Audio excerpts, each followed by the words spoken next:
তাইলে একবার পিছলা খাইয়া পড়লে আরেকবার সোজা হইয়া দাঁড়াইতে সময় লাগবে বাবা। আমাদের এই ছোট্ট বাংলাদেশ নিয়েও প্রতিদিন প্রতি মুহূর্তে ষড়যন্ত্রের নীল নকশা চলতেছে, তোমরা বুঝতেছ না। তোমাদেরকে ঘুমের আইকা বেঈমান প্রস্তুতি নিতেছে। ওই দেখেন ওই ছেলের ওই অসভ্যরে দেখেন, এই যে দেখছেন, এই যে অসভ্য বেয়াদব, কলিজার ভিতরে সামান্যতম কোনো অনুভূতি নেই। আহা, মানুষরে বললাম না, জিনকে বললাম না, ভূতেরে বললাম, ওর কষ্ট হয়ে গেছে। আধা ঘন্টা যাবত যে ও মোবাইল কিছু করতে পারে নাই, ওর কলিজা ছিঁড়া যাইতেছে। অনেকক্ষণ হয়ে গেছে, শয়তান ওরে কোনোভাবে সোজা থাকতে দিচ্ছে না। যে কিরে বেটা, একটা সুস্থ মানুষ আধা ঘন্টা হয়ে গেল মোবাইল টিপতেছ না, এটা কিভাবে সম্ভব? হ্যাঁ, আমি তো এটাই বলছি ভাইয়া, তুমি করে পাগল বানাই দিস, মাতাল বানাই। এটা প্রয়োজন হইতে পারে, কম্পিউটার মানুষের প্রয়োজন। কম্পিউটার দিয়ে আমাদের মাদ্রাসাগুলোতে তো বিভিন্ন কর্মের কাজ হয়, অফিসিয়াল কাজ হয়। মোবাইল একটা প্রয়োজন হইতে পারে আপনার। আমি বড় মোবাইল আমার গাড়ি তো আছে, অসংখ্য কাজ আমি করি এই বড় মোবাইল দিয়ে। আমি একটু আগেও একজনকে, সিলেট যাবে উনি আমার ঘনিষ্ঠ মানুষ, পাকিস্তান থেকে আসছেন উনি, এক মেহমান। তো আরেকজন আমার ফোন দিছেন, উনি যাবেন সিলেটে, ওনারে এই মোবাইলে টিকিট করাইয়া ওনার কাছে পাঠাইছি। 7:20 ওনার ফ্লাইট। এরপরে ও এই জন্য মাঝখান দিয়ে ওরে কথা বলছি, দেখছেন একটু যে টিকিট সব পড়ছে, ওনারে শুধু খবর লাও যে ঠিক মতো এয়ারপোর্টে গেছিনি উনি। তাইলে বড় মোবাইল কাজ থাকতে পারে, প্রয়োজন হইতেই পারে, কিন্তু প্রয়োজনকে প্রয়োজনের মধ্যে রাখো। তোমারে তো বলি নাই যে এটা ধরা হারাম, হারাম বলছি আমরা। বড় মোবাইল এটা হাতে ধরা হারাম, কথা বলে না। তাহলে এটা উনি ধরলো কেমনে? হারাম হইলে উনি ধরবে কেমনে? আমি ধরবো কেমনে? এটা তো ধরা হারাম না, এটা তারা প্রয়োজনের কাজটা করা তো হারাম না। কিন্তু রাত নাই, দিন নাই, সকাল নাই, দুপুর নাই, আব্বা তোমরা এটা কি করছো? এটা তো তোমার করে পাগল বানায় দিছে, মাতাল বানায় দিছে। তোমার চুল, চেহারা, লিবাস, পোশাক, ঘুমাও মুসলমানের ঘরে, খাও মুসলমানের ঘরে, চলন বলন পুরা মুশরিক বেঈমানের মতো। এর চাইতে বড় কাপুরুষ আর কি হইতে পারে? এত লজ্জা কেমনে রাখবে না? এত অপমান কেমনে সইব আমরা? এই জন্য না এত কষ্ট করি, এত শক্ত করে বলি, এতটা চাপ দিয়া বলি। এই জন্য বলতেছি, তোমরা যদি এই পরিমাণ নওজোয়ান আল্লাহর দ্বীনের জন্য না ভাবো, তো আগামী দিনের ইসলামের জন্য ভাববে কে? কবর থেকে আইসা নতুন মুসলমান। হ্যাঁ, তোমাদের ইসলাম তোমাদের জন্য না, তোমার পরেও তো পৃথিবীতে সন্তান আসবে, তো ওদের জন্য একটা নিরাপদ পৃথিবী রাখা দরকার না? কথা বলে না? আমাদের পরে আবার জেনারেশন আসবে না, আরো নতুন বাচ্চা হচ্ছে না? তাহলে এত বড় অভিশপ্ত, এত বড় জানোয়ারি জিন্দিগি কেমনে বেটা কাটে? ভাত খাও বেটা, খাবার তো কুত্তাও খায়। ঘুম যাও আরামসে ঘুম তো কুত্তাও যায়। পেশাব পায়খানা করো, পেশাব পায়খানা তো কুত্তারও আছে। যৌন চাহিদা পূরণ হয়, লজ্জাস্থানের চাহিদা, নারী দেখতে দেখতে, ছবি দেখতে দেখতে মজা পাইতেছ, তো এই যৌন চাহিদা তো কুত্তারও পূরণ হয়, কুত্তারও তো বাচ্চা হয়। নাহলে কুত্তার বাচ্চা হয় কেমন? কুকুরের বাচ্চা হয় কেমন? যদি তার যৌন চাহিদা পূরণ না হতো। জীবন মানে কি জানোয়ার? জীবন মানে কি কুকুর? জীবন মানে কি শূকর? জীবন মানে জন্তু জানোয়ার? মুসলমান মানে এই কথা? তোমার দিমাগ কোনো কাজ করে না, ব্রেন কোনো কাজ করে না। তুমি এত বড় সুস্থ সবল একজন মুসলমানের অন্তরে একদিন, সারা দিনে একবারও আল্লাহর কথা মনে পড়ে না? এই জবানে একবারও রবের নাম মনে হয় না? 365 দিনে, এক বছরে কোনোদিন ফজরের নামাজ পড়লে না? তুমি শোনো নাই মুসলমানের উপরে ফজরের নামাজ ফরজ? আয় হায়, অভিভাবক গুলাই বা কি করে আমি বুঝি। আপনারা যারা বেনামাজি, এই যে রাত নাই দিন নাই মোবাইলে নারী ছবি দেখে, অশ্লীল দৃশ্য দেখে, যেসব ছেলে পেলে যেগুলার চুল দেখলেই বোঝা যায় এগুলা মুশরিকের চুল, বেঈমানের চুল, বেঈমানের চুল বেটা, কাপুরুষ বেটা, তুই বেটা কাপুরুষ বেটা, কাপুরুষ বেটা। তোর সম্পর্ক তোর রবের সাথে নাই বেটা, তোর মদিনার নবীর সাথে তোর কোনো সম্পর্ক নাই, তোর বাবার সাথে তোর কোনো সম্পর্ক নাই, তোর বংশের সাথে তোর কোনো সম্পর্ক নাই। তোর সম্পর্ক তোর চুলেই প্রমাণ করে কোনো বেঈমান তোর ভালোবাসার মানুষ, কোনো মুশরিক তোর পছন্দের মানুষ, হয় কোনো ইহুদি নয় কোনো খ্রিস্টান।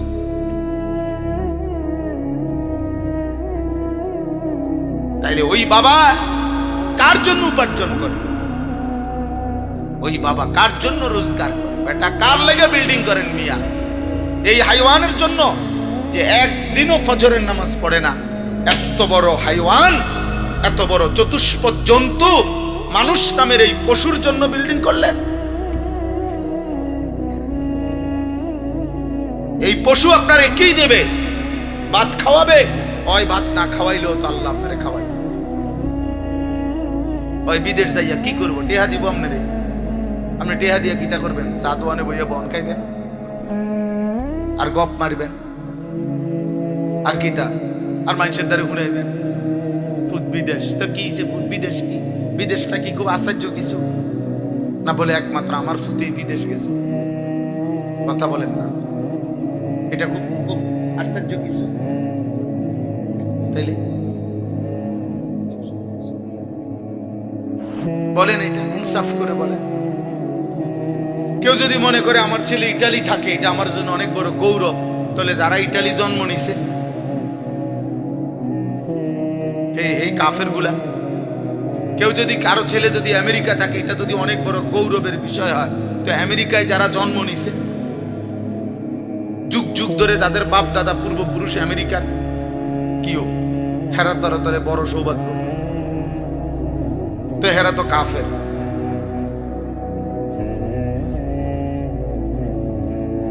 বলো না ভাই, বলেন বাবা, ইনসাফ করে। অতএব ইনসাফ করা দরকার প্রত্যেকে। আমি এটাই শুরু করছি কথা, ছেলেরা বাবারা সবাইকে বলি, একাকী 1 মিনিট হলেও চোখ বন্ধ করে নীরবে তুমি তোমার কথা মনে করো। কি করতেছ? কি করতেছ? আসলে কি এত বড় নিকৃষ্ট মুসলমান কেমনে হইলা যে একটা ওয়াক্ত নামাজ পড়লাম? আজকের মাগরিবের নামাজ পড়ো নাই অনেক ছেলে, অধিকাংশ ছেলে। তোমার মতো হাইওয়ান কাউরে ভালোবাসলে কি করবো? আমি তো ভোটে দাঁড়াইছি, তোমার সমর্থন দিয়ে আমি কি? তুমি মনে করো আমার একের মাথা তালগি দিয়া রাতি গিয়া পর্যন্ত দিয়ে আইলে তো কি আমার, আমি যদি কিতা করবো? 50 লাখ ছবি মোবাইলে দিলে, ফেসবুকে দিলে কি আমার কি? আমি এটাতে করবো কি? ওদের চাইও না, আমি করবো কি? আমি তো কোনো প্রার্থী না, দুনিয়াবি কোনো পদ পদবি চাচ্ছি না, আমি এটাতে করবো না। আখিরাত দরকার, ভাবা দরকার। ইস্তাফতি কলবাকা, প্রত্যেকে ইনশাআল্লাহ আজকে অনুরোধ করলাম, একটা তুমি মুসলমান বাবা, তুমি পাগল না, ছাগল না, তুমি মুশরিক না, মুরতাদ না। তোমার আল্লাহ আছে, তোমার নবী আছে, তোমার ধর্ম আছে, তোমার কোরআন কিতাব আছে, তোমার বাবা আছে, মা আছে। 2 বছর মা দুধ পান করাইছে, 16 বছর বয়সে নর্তকী দেখার জন্য না। আজকে 16 বছর তোমার বাবা বিদেশ করতেছে, মাথার ঘাম পায়ে ফেলে টাকা পাঠাইতেছে, তুমি বাজারে বাজারে রাস্তায় রাস্তায় অসৎ বন্ধুদের আড্ডায় নারী আর উলঙ্গ ছবি দেখার জন্য না। বাবার অনেক স্বপ্ন আছে, ছোটবেলায় 1000 বার প্রত্যেকটা বাচ্চাকে 2 বছর 4 বছর বয়সে লক্ষবার বাবা মা চুমা দিছে, আদর করছে, বুকে জড়ায় ধরছে, কোলে নিছে, কত মানুষের কাছে দিছে যে বাবা হুজুর দোয়া করে দেন, হাত মুছা দেন, আল্লাহ যেন মানুষ বানান। মা কত দোয়া করছে, বাবার এত দোয়া, বাবার এত স্বপ্ন, বাবার এত কষ্ট, মায়ের এত রক্ত, চোখের পানি, 9 মাসের গর্ভ, 2 বছরের দুধ পান করা, এই সব কিছুর বিনিময়ে প্রত্যাখ্যান করে তুমি কি দিলা? বিনিময় কি বিনিময় দিচ্ছ ভাইয়া? একজনই বুঝো, একজন হলেই চল। আমি একটা স্বপ্ন দেখি, আশা করি, আমার একটা হৃদয়ের আশা, আমাদের কিশোর যুবক ছেলেরা বদলাবে, আল্লাহ চিনবে, আখিরাত চিনবে, সেজদা দেবে।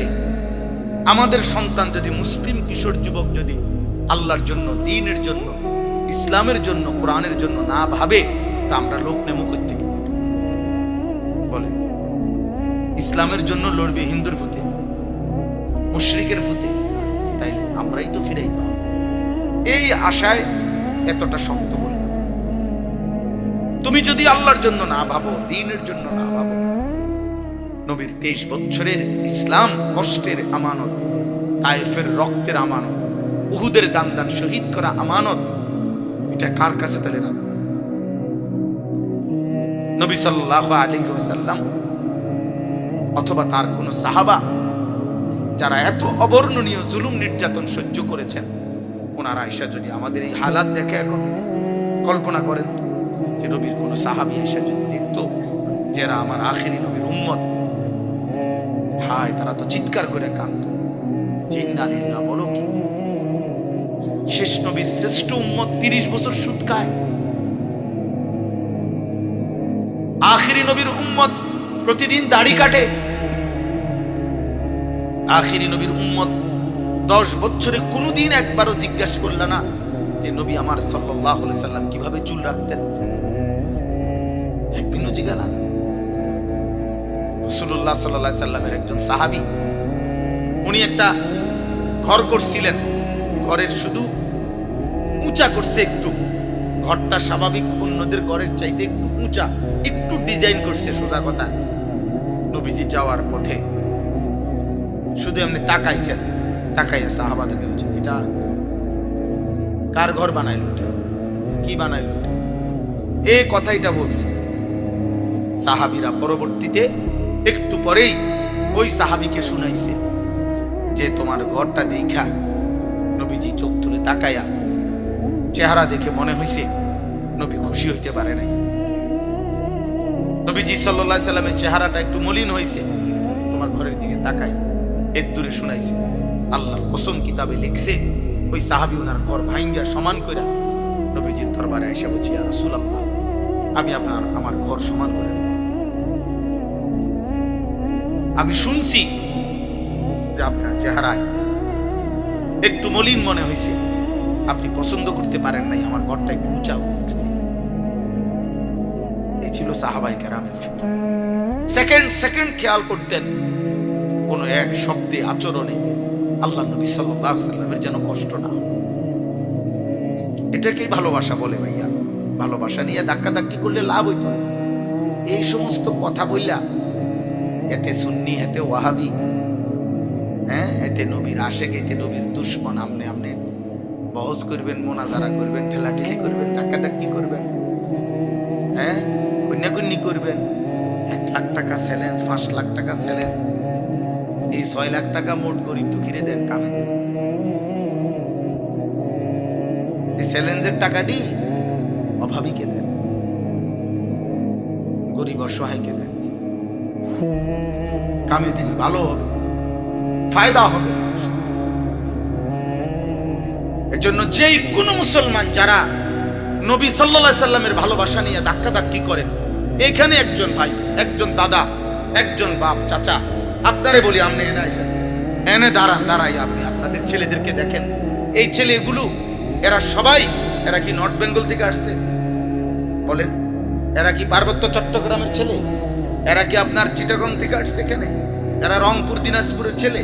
সর্বোচ্চ 20 কিলোমিটারের, 30 কিলোমিটার এরিয়ার ছেলে পেলে হবে, ঠিক না? তাইলে এই মাত্র 30 কিলোমিটার এরিয়ার মুসলমানের ছেলে পেলে মনে করেন এখানে যদি 1000 ছেলে হয় বা 2000 ছেলে হয়, তো মুসলিম ছেলে এদেরকে এখানে দাঁড় করাইয়া একসাথ করে আপনি জিজ্ঞাসা করেন, বাপ নবী সাল্লাল্লাহু আলাইহি সাল্লামের একটা সুন্নাত তুমি বলো, তোমার চুল কার মতো, তোমার গেঞ্জিটা কার মতো, তুমি সারা দিনে পেশাব করছো যতবার, পানি নিছনি, টয়লেট পেপার ব্যবহার করছো নি, আজকের সারা দিনে তুমি নামাজগুলো পড়ছো নি, আর যদি পড়ে থাকো তুমি রুকু দাও তো, সেজদাটা দাও তো সুন্নাত মোতাবেক, সুন্নত তরিকায় ওযু কেমনে নবী করতেন তুমি দেখাও তো, নবীজি ফরজ গোসল কিভাবে করতে বলছেন, বীর্যপাত হলে যে গোসল ফরজ হয় এই ফরজ গোসলটা কেমনে করতেন আপনি জিজ্ঞাসা করেন তো।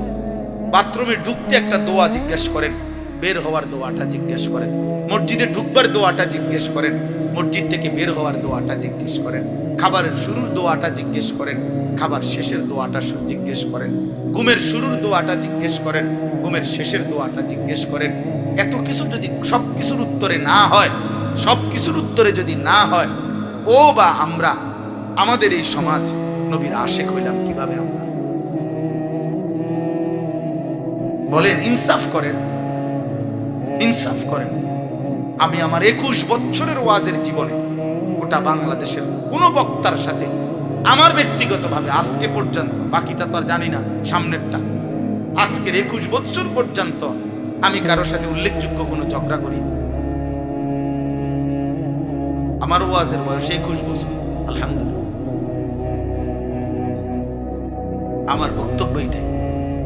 আপনি বলেন, চাচারা বলেন, চাচারা আপনারা তাকায় দেখেন, আপনাদের ছেলে একসাথে হয়েছে সবাই পড়ারে, বলেন এখন আপনারা যে মাগরিবের নামাজ পড়ছে, একটি সেজদা না দেওয়ার কারণে যদি ইবলিস কিয়ামত পর্যন্তের জন্য মালউন হয়, অভিশপ্ত হয়, এক এক ওয়াক্তে নামাজে কতগুলো সেজদা ছুটে যাচ্ছে। কি হবে ওর দুনিয়ার, কি হবে ওর আখিরাত? কয়টা ভাত মাছ খায়, একটু ঘুম যায়, পেশাব পায়খানা করে, একান বিয়া করছে, বউ বাচ্চা আছে, এতটুকুর নাম জীবন? এত লম্বা অনন্তকাল আখিরাত কি হবে? ফাকাইফা তাত্তাকুনা ইন কাফারতুম ইয়াওমান ইয়াজআলুল বিলদানা শিবা। আল্লাহ তাআলা বলছে, বান্দা তোমরা যে নাফরমানি করছো, সেই দিন আখিরাতে একদিন তোমরা সেদিন কেমনে বাঁচবা? আল্লাহ বলছে, আখিরাতের একদিন দুঃখ কষ্ট আর পেরেশানিতে কুলের বাচ্চা বুড়ো হয়ে যাবে। একদিনে একদিন। হযরত ঈসা আলাইহিস সালাম নূহ আলাইহিস সালামের একজন বংশধরকে কবর থেকে তুলছিলেন আল্লাহর কুদরতে। নূহ আলাইহিস সালামের একটা মুজিজা ছিল ঈসা আলাইহিস সালামের, উনি মানুষকে কবর থেকে আল্লাহর হুকুমে উঠাইতে পারতেন, যত পুরাতন হোক। তো ওই বংশধর নূহ নবীর বংশধর কবর থেকে তুলবার পরে ঈসা আলাইহিস সালাম ওনাকে জিজ্ঞেস করছেন, আপনি দুনিয়াতে কতদিন হায়াত পাইছিলেন? নূহ নবীর বংশধর বলছে 450 বছর। 450 বছর। হযরত ঈসা আলাইহিস সালাম বললেন, আচ্ছা আপনার চুল দাড়ি যে সাদা দেখা যাইতেছে, এই চুল দাড়ি সাদা হয়েছে কখন? ওই নূহ নবীর বংশধর বলছে, হে নবী ঈসা, আল্লাহর কসম 450 বছরে কোনোদিন আমার চুল দাড়ি সাদা ছিল না, কালোই ছিল মৃত্যু পর্যন্ত। কিন্তু মালাকুল মউত আজরাইল যখন আমার জান কবজ করে, এই জান কবজের এই কয়েক সেকেন্ড, রূহ কবজ করার এই কয়েক সেকেন্ডের কষ্টে আল্লাহর কসম আমার 450 বছরের কালো চুল দাড়ি সাদা হয়ে গেছে। আমি নিজে কিতাবে পড়ছি। কি ভাবছো বাবা তোমরা ছেলেরা ইদানিং কালে আইসা খুব বেশি বাড়াবাড়ি করতেছো, খুব বাড়াবাড়ি। দোস্ত, এর খেসারত তোমাদেরকে, তোমার পাপের প্রায়শ্চিত্ত তোমার দাদাই করবে না, তোমার দাদা আগেই মরে যাবে। তোমার পাপের খেসারত তোমার বাপ দিবে না, তুমি দিতে হবে। তুমি কি ভাবছো বাবা? কতজন নারী দরকার তোমাদের? এই বেহায়া ছেলে, দিনভর রাতভর যারা উলঙ্গ ছবি দেখো, অসভ্য লম্পট চরিত্রহীন, কত নারী দরকার তো? মুসলমানের বাচ্চা, কতটা মহিলা দরকার তো? এই পৃথিবীর সব নারী দরকার তোর?